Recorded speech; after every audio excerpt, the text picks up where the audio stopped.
என்னமா பண்ற கையில? அமுக்கி அமுக்கி வாட்டர்மெலன் ஜூஸா? மிக்ஸிலாம் வேணாவா? கையில ஜூஸ் போட்டுடலாமா? இது தெரியாம நான் மிக்ஸில போட்டு அரைச்சு நின்னா அது அப்படி பிசைஞ்சிட்டு என்ன பண்றது? கையில ஒட்டிக்குமா? சரி,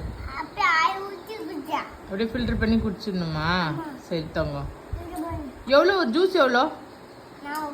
4 ரூபாய் தானா? 4 ரூபாய் தான் ஒரு ஜூஸா? இவ்வளோ கஷ்டப்பட்டு கையில் போட்டு 4 ரூபாய்க்கு குடி. ஆமாம் வேணும்.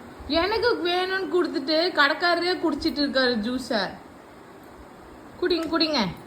நான் காசு கொடுக்கணுமா நீங்கள் குடிக்கிறதுக்கும்? ஆ சரி.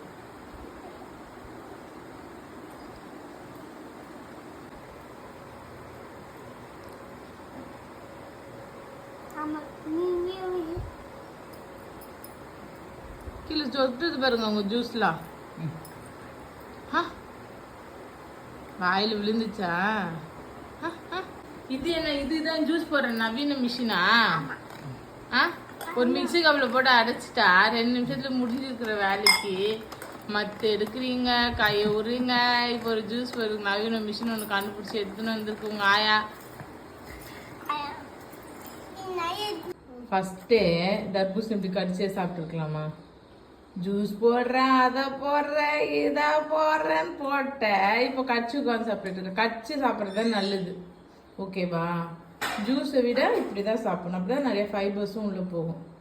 ஜூஸ் போட்டேன்னா ஜூஸ் மட்டும்தான், அதோட தண்ணி தான் உள்ளே போகும். ம் ஓகே.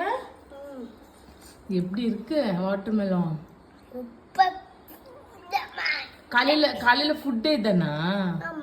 தோசைலாம் சாப்பிடலையா தங்கம்? அப்படியே டேரெக்டாக வாட்டர்மெலன் மட்டும் சாப்பிட்டுக்கிறியா? ட்ரெஸ்லாம் இப்போ அழுக்காச்சு யார் துவைப்பாங்க? அம்மாவா? சரி சாப்பிடு சாப்பிடு.